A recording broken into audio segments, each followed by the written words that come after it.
बिहार में महिला अपराध के जो आंकड़े हैं उसमें कुल 2,21,729 महिलाएं जघन्य अपराध की भेंट चढ़ी। चुनाव का मुद्दा है बिहार की जो बदहाली हुई है, चुनाव का मुद्दा है बिहार में रक्त रंजन, चुनाव का मुद्दा है बिहार में जिस तरह का भ्रष्टाचार बढ़ा है, और चुनाव का एक बहुत बड़ा मुद्दा यह भी है कि क्या यहाँ के मुख्यमंत्री जी उसका संज्ञान लेने की अवस्था में है, उस पर कुछ करने की अवस्था में है या नहीं। एक मंत्री है बिहार की सरकार में, नकली दवाइयां बना रहे हैं, जो शहर का विकास करते हैं, वो सत्ता में जो काबिज है उन्होंने मर्यादा की, उन्होंने नैतिकता की, उन्होंने सार्वजनिक जीवन में लोक लाज की धज्जियां उड़ा दी है। और मैं बिल्कुल बात कर रही हूं एक ऐसे मामले की जो ना सिर्फ गैर कानूनी है लेकिन मर्यादा के तार तार करता है, और वो मामला है बिहार के नगर विकास मंत्री जीवेश मिश्रा और नकली दवा सप्लाई करने के आरोप में जहां पर वो दोषी पाए गए हैं। खबरें पढ़ो तो वाकई में रूह कांप जाती है और समझ में नहीं आता कि आधी आबादी के साथ, कारोबारियों के साथ, बच्चियों के साथ, बच्चों के साथ हो क्या रहा है बिहार में। और उस पर अभी मैं डिटेल में जरूर बात करूंगी, आंकड़ों के साथ बात करूंगी, क्योंकि बिना आंकड़ों के हवाई बात करने की ना हमारी आदत है और ना हम लोग तोहमत लगाते हैं। लेकिन आज एक और बड़ा मुद्दा है जो कि दिखा रहा है कि बिहार में हो क्या रहा है। जीवेश मिश्रा और नकली दवा सप्लाई करने के आरोप में जहां पर वो दोषी पाए गए हैं, और नकली दवाई का मतलब है कि आप लोगों के स्वास्थ्य के साथ, परिजनों के जीवन के साथ खिलवाड़ कर रहे हैं, और आप पर आरोप नहीं है, आप दोषी पाए गए हैं। और एक जमाना था जब आरोप लग जाता था तो आरोपी तुरंत अपने पद से इस्तीफा दे देता था, क्योंकि सार्वजनिक जीवन में मर्यादा, नैतिकता और लोक लाज, लोक शर्म से ज्यादा जरूरी कुछ नहीं होता।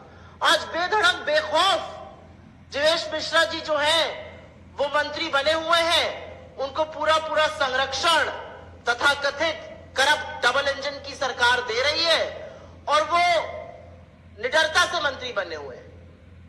कोई लोक लाज नहीं है, कोई शर्म नहीं है कि आपकी हो सकता है जो नकली दवाइयां थी उससे लोगों की मौत हो गई। और मैं थोड़ा सा रिवाइंड करके इस पूरे मामले की हल्की सी पृष्ठभूमि रख देती हूं आपके सामने, क्योंकि ये वीडियो तमाम, ये प्रेस वार्ता तमाम वो लोग देखेंगे जो डे टू डे आपकी तरह फॉलो नहीं कर रहे हैं। Jeevesh Mishra ji Alto health care private limited जो फार्मास्यूटिकल कंपनी है उसके निदेशक थे। राजस्थान में ड्रग इंस्पेक्शन में पाया गया कि उनकी टैबलेट सिप्रोलिन 500 नकली है, वो गुणवत्ताओं पे खरी नहीं उतर पाई, और इसके चलते वो और उनकी कंपनी दोषी पाई गई। आपकी जानकारी के लिए जिन धाराएं उनके ऊपर लगाई गई हैं उनका जरा सा विवरण कर देती हूं। धारा 16(1) बताती है कि अगर दूसरी सूची में गुणवत्ता पाई ना जाए तो ड्रग नकली मानी जाएगी। धारा 17 बताती है कि नकली ड्रग का मतलब यह होता है कि अगर कोई चर्चित ड्रग है उसका नाम चुराकर या उस तरह की बनाकर बिना मानक पे खरे उतरे कोई ड्रग बेच रहा है वो नकली है। धारा 18 बताती है कि निर्माण और बिक्री पर रोक कैसे होती है। कोई भी व्यक्ति ऐसी दवा नहीं बेच सकता जो जिसकी गुणवत्ता ठीक ना हो, जो नकली हो या जो गलत ब्रांडिंग से बेची जा रही हो, और इन सब पर वो दोषी पाए जा रहे हैं।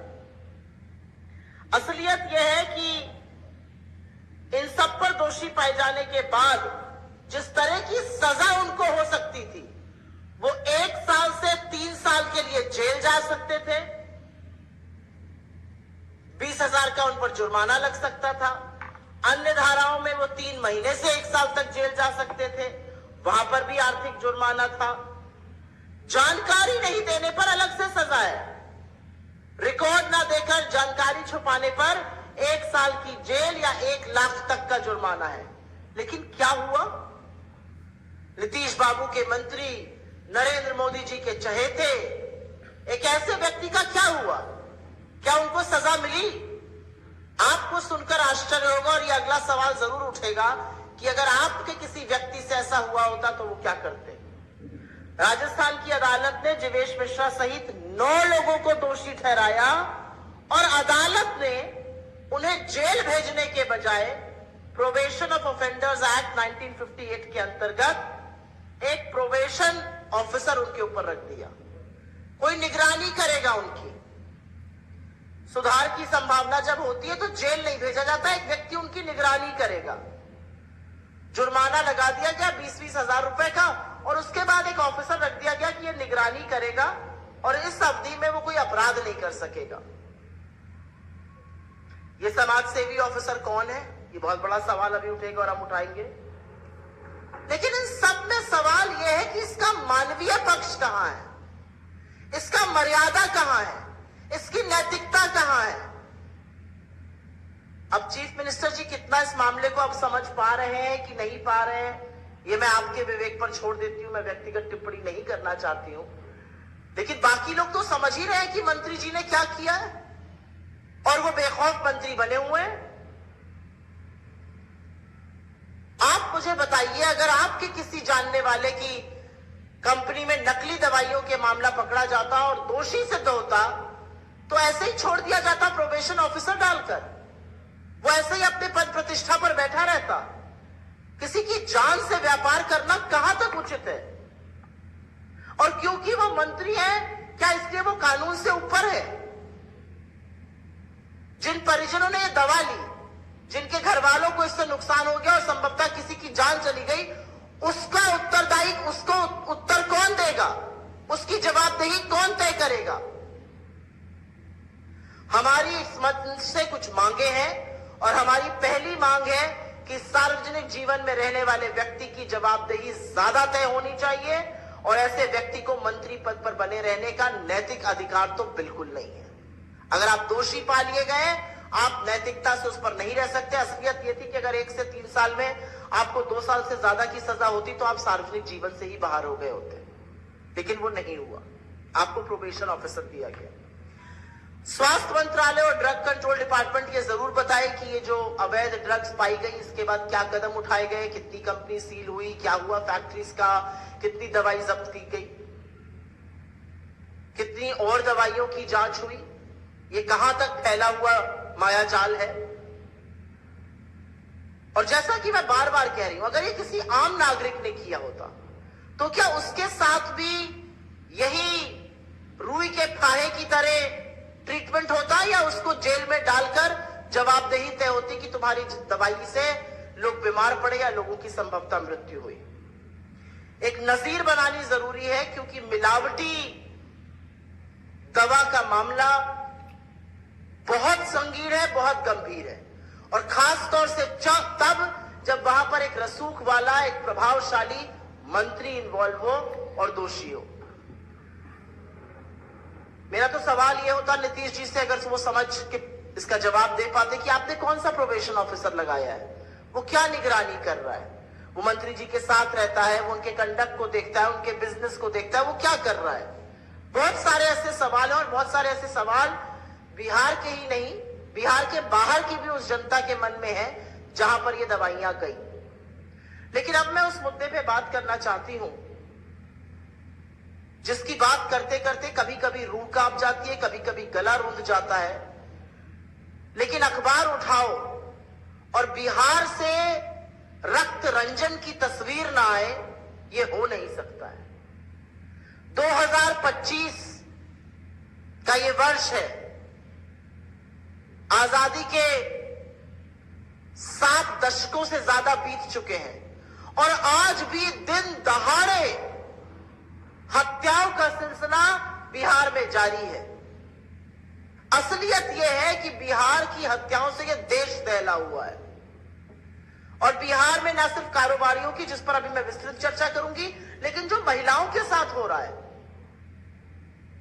मैं बोल नहीं सकती हूं कि जब मैंने मुजफ्फरपुर की उस खबर का पढ़ा जहां पर 20 चाकू एक बेटी को मारे गए और वो 8 घंटे तक अस्पताल के बाहर पटना में इंतजार करती रही इलाज का, और उसने दम तोड़ दिया, क्या बीती होगी इस देश की आधी आबादी पर। क्या यह देश महिलाओं का नहीं है? क्या यह देश आपकी बेटियों का, आपकी बहनों का, आपके घर की महिलाओं का नहीं है? क्या यह प्रदेश सिर्फ और सिर्फ गुंडा राज में आगे रहेगा? लेकिन मैं सिलसिलेवार तरीके से कुछ घटनाओं का जिक्र इसलिए करना चाहती हूं क्योंकि ये एक पिक्चर दिखा रहा है बिहार की। ये दिखा रहा है बिहार में दिन दहाड़े क्या हो रहा है। न बच्चे सुरक्षित है, न महिलाएं सुरक्षित है, और न कारोबारी सुरक्षित है। हम इस मंच से कई बार बेरोजगारी पर, पलायन पर आवाज उठा चुके हैं। कौन करेगा आखिर निवेश? जो नौकरी बनाने वाले लोग हैं, जो धंधा पानी करने वाले लोग हैं, अगर उन कारोबारियों को चुन चुन के मारा जाएगा और सरकार हाथ पर हाथ धरे बैठी रहेगी और दिन दहाड़े बिहार में रक्त रंजन होगा, लहूलुहान होंगी यहां की सड़कें, तो कौन आकर करेगा निवेश बिहार में? कल की खबर, बालू के कारोबारी रमाकांत यादव जी, उनके घर पर उनकी गोली मारकर हत्या कर दी गई। इसके पहले उनकी भाई की हत्या कर दी गई थी। गोपाल खेमका जी, इस केस ने दुनिया भर में यह तस्वीर पहुंचाई है कि बिहार में कानून व्यवस्था पूरी तरह से दम तोड़ चुकी है।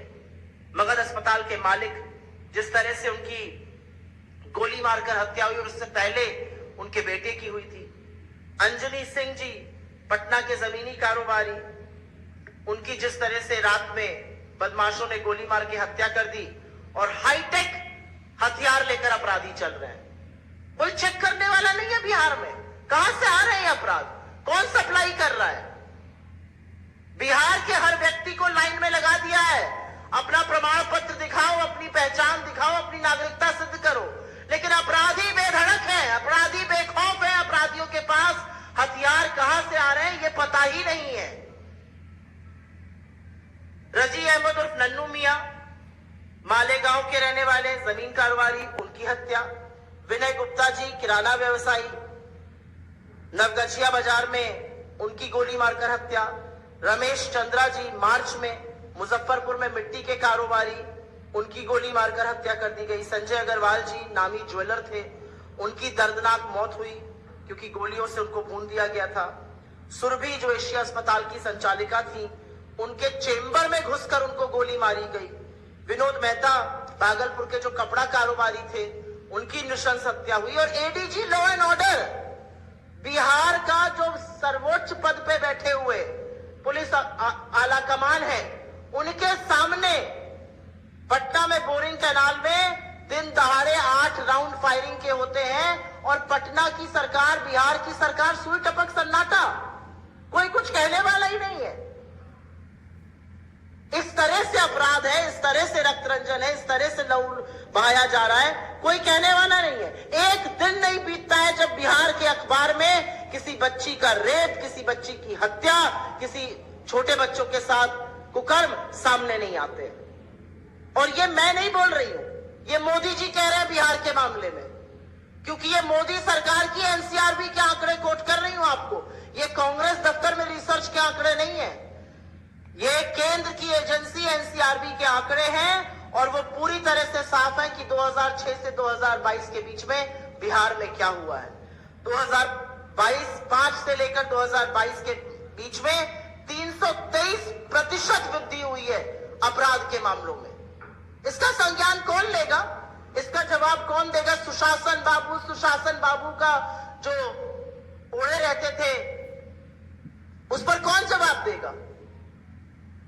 बिहार राज्य उत्तर प्रदेश के बाद हत्या के मामलों में दूसरे नंबर पर है। हत्या की कोशिश के मामले में बिहार पूरे देश में दूसरे नंबर पे है। बिहार में हत्या, बलात्कार, अपहरण, फिरौती, डकैती के मामले 200% से ज्यादा बढ़े हैं। महिला अपराध, और इसके बारे में भी मैंने चर्चा की थी, 336% की वृद्धि हुई है इस दौरान। और इनमें से 1,17,000 से ज्यादा मामले आज भी अदालतों में लंबित हैं। महिलाओं का सम्मान खोखले दावों से नहीं होता है, उनको सुरक्षित रखकर होता है। महिला अपहरण में 1000% से ज्यादा की वृद्धि। बच्चों के विरुद्ध अपराध में करीब 62,000 से ज्यादा बच्चे कुकर्म और दुष्कर्म का शिकार हुए। दलित उत्पीड़न के मामले में बिहार इस देश में नंबर 2 पर है। तो ना महिलाओं को सुरक्षित रख पा रहे हैं, ना बच्चों को रख पा रहे हैं, ना कारोबारियों को रख पा रहे हैं, ना दलित, पिछड़े, आदिवासियों को सुरक्षित रख पा रहे हैं। आप सुरक्षित किसको रख रहे हैं? आपके राज्य में सबसे सुरक्षित वो जघन्य अपराधी है जो आपके साथ मिलकर ये कर रहा है, आपके संरक्षण के चलते ये कर रहा है। बक्सर की घटना हो, सहरसा की हो, पटना की हो, नालंदा की हो, आरा की हो, तमाम ऐसी घटनाएं, चाहे वो बेतिया हो, कटिहार हो, मुंगेर हो, जहां पर महिलाओं के साथ अपराध हुआ, जहां पर कारोबारियों के साथ अपराध हुआ, जहां पर दिन दहाड़े हत्याएं हुई, लेकिन आज भी आरोपी, आज भी जो लोग जिन्होंने इसको अंजाम दिया वो फरार है। 2-4 शूटर को पकड़कर सरकार अपनी पीठ थपथपाती है। ये साजिश कौन रच रहा है, इनके पीछे कितने बड़े बड़े अपराधी खड़े हैं, उनसे कोई सरोकार नहीं है। मैंने बच्चियों के साथ मुजफ्फरपुर की चर्चा की थी। छपरा, बेतिया, सीतामढ़ी, बगहा, अररिया, मुंगेर का कौन सी ऐसी जगह है जहां पर महिलाएं सुरक्षित है? तमाम ऐसी घटनाएं हैं जहां पर गैंग वॉर हो रही है। पिक्चरों में जो दिखाया जाता था वो बिहार में आज हो रहा है, और बिहार की सरकार को मानो कोई फर्क ही नहीं पड़ता है। बिल्कुल जमीनी हकीकत से बिहार की सरकार उखड़ी हुई है, कोई लेना देना नहीं है। बहुत संघर्षों के बाद शांति आई थी, और आज बिहार में न महिला सुरक्षित है, न बच्चे सुरक्षित है, न दलित सुरक्षित है, न कारोबारी सुरक्षित है। तो सुरक्षित है कौन? सबसे ज्यादा सुरक्षित बिहार में दामाद जी का कुत्ता है। और ये विडंबना है, मैं इसको हंसकर नहीं बोलना चाह रही हूं, ये विडंबना है। सांसद जी का कुत्ता खो गया था, सारे जिले का पुलिस और प्रशासन जुट गया, कुत्ता मिल गया। मुझे कुत्तों से बहुत प्यार है, खुशी हुई मिल गया, लेकिन इसी तल्लीनता से, इसी प्रतिबद्धता से काश आप बिहार के बच्चों को, बिहार की महिलाओं को, बिहार के युवाओं को, बिहार के कारोबारियों को बचा पाते। मुझे कोई आपत्ति नहीं है, कुत्ता मिल गया, अच्छी बात है, लेकिन सारा प्रशासन जुट गया तो कुत्ता मिल गया। क्या प्रशासन कारोबारियों के लिए नहीं है? क्या प्रशासन महिलाओं के लिए नहीं है? क्या प्रशासन बच्चों के लिए नहीं है? किसके लिए चल रही है ये सरकार? ये सरकार कुछ दामादों के लिए चल रही है जिनकी आयोगों में भर्ती है, जिनके कुत्ते खो जाते हैं। ये सरकार उनके लिए चल रही है जो कि लगातार अपराध कर रहे हैं, उनको संरक्षण मिल रहा है, वो दूसरा अपराध करते हैं, क्योंकि सरकार शूटर को पकड़कर अपनी पीठ थपथपाती है। अभी जब मैं बोल रही हूं तो मुझे ये संज्ञान में ला रहे हैं कि आज बीती हुई रात को पटना में किराना कारोबारी की गोली मारकर हत्या कर दी गई। पटना बिहार की राजधानी है, और पटना की सड़कों पर गोलियां ऐसे चल रही हैं जैसे बच्चे कॉल ऑफ ड्यूटी गेम खेल रहे हो वीडियो पे। ये कैसे स्वीकार्य है, और ये कैसे माना जा सकता है? और सुशासन की जो बात करते हैं वो बताएं कि बिहार जो है वो अपराध और रक्त रंजन से क्यों भर चुका है। सीधी बात यह है, आप लोगों के सवाल का इन 2 मुद्दों पर मैं स्वागत करती हूं। जिवेश मिश्रा जी का दोषी पाए जाना और पूरी बेशर्मी से उनका मंत्री बने रहना, और जो रक्त रंजन बिहार में हो रहा है, आप लोगों के ऊपर क्या बीतती है मैं ये सोच सकती हूँ, क्योंकि जब हम दिल्ली या कहीं और रहते हैं और लगातार ये सिलसिला जारी है खबरों का, तो जरूर लगता है हो क्या रहा है बिहार में। एक सवाल था कि अभी आपने जिवेश मिश्रा जी की जो नकली दवाई बनाने के ऊपर आपने आरोप लगाया, आपने अपनी बात स्टार्ट करने से पहले आपने बोला कि आपने आप लोग जो है आंकड़ों पे बात करते हैं। क्या आपके पास आंकड़े हैं कि उनकी दवाइयों से कितने लोग प्रभावित हुए, कितने लोगों की मृत्यु हुई है? मेरे पास ये आंकड़ा नहीं कितने लोग प्रभावित हुए हैं, लेकिन अगर कोर्ट ने उनको दोषी पाया है, ये सवाल तो देखिए तभी उठ जाता जब वो आरोपी थे। अगर पहले की सरकारें होती और पहले की मर्यादा होती जो सार्वजनिक जीवन में 2014 से पहले होती थी, तो जरूर उनका इस्तीफा ले लिया गया होता आरोप लगने पर। अगर आप सार्वजनिक जीवन पर हैं तो आपके ऊपर अगर लांछन लगेगा तो आप अपने आप को उस पद से हटा लेते हैं, जिससे कि प्रक्रिया पूरी है। तो दोषी पाए गए 9 लोगों के साथ, कोर्ट ने दोषी पाया है, नकली दवाइयों का दोषी पाया है। नकली दवाई खाकर क्या होता है इसका सब आप लोग परिणाम जानते हैं। कोर्ट ने दोषी पाया है, कोर्ट बात होगी, और इसलिए होगी क्योंकि बिहार में आंकड़े चीख चीख कर एक तस्वीर बता रहे हैं।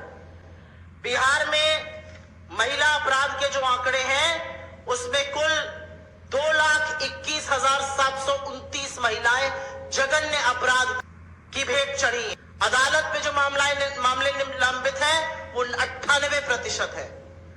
मेरा अपना मानना है कहीं पर भी महिला हो, उनकी रैली में हो, हमारी रैली में हो, सड़क पे हो, संस्था में काम करती हो, महिला सुरक्षा सर्वप्रथम है, उसको प्रायोरिटी बनानी चाहिए। मेरी सार्वजनिक जीवन में हर कार्यकर्ता से, हर व्यक्ति से अपील है, देश की आधी आबादी को सुरक्षित बनाने का काम सिर्फ आधी आबादी नहीं कर सकती है, आपको भी उतना ही करना पड़ेगा।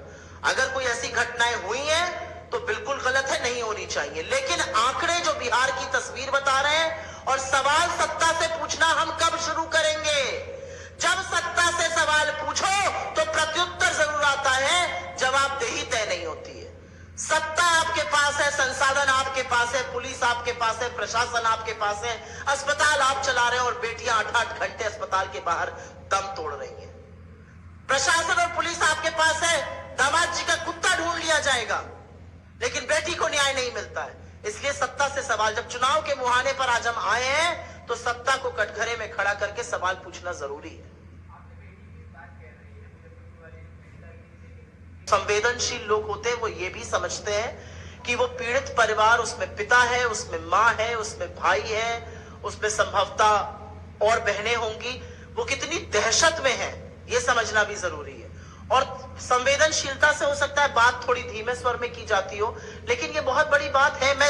आप बिहार की बात कर रहे हैं, इसकी चर्चा दिल्ली और महाराष्ट्र तक। मैं मुंबई में थी हफ्ते भर पहले, और जब वहां पर महिलाओं की बात शुरू हुई तो लोगों ने इस बात का जिक्र किया, और मैं इस बात को कतई स्वीकार नहीं कर सकती हूं कि एक बच्ची का पहले है, उसके ऊपर जानलेवा हमला किए जाते हैं, एक बार नहीं 20 बार, उसको घंटों तक पटना नहीं लाया जाता है। और आपको पता है क्यों नहीं लाया गया? यहां पर मान्यवर की रैली थी और उसके बाद वो अस्पताल के बाहर 8 घंटे एम्बुलेंस में रहती है। 2025 में चुनाव के मुद्दे पूरी तरह से तय है, और चुनाव का मुद्दा है बिहार की जो बदहाली हुई है, चुनाव का मुद्दा है बिहार में रक्तरंजन, चुनाव का मुद्दा है बिहार में जिस तरह का भ्रष्टाचार बढ़ा है, और चुनाव का एक बहुत बड़ा मुद्दा यह भी है कि क्या यहाँ के मुख्यमंत्री जी उसका संज्ञान लेने की अवस्था में है, उस पर कुछ करने की अवस्था में है या नहीं। धन्यवाद।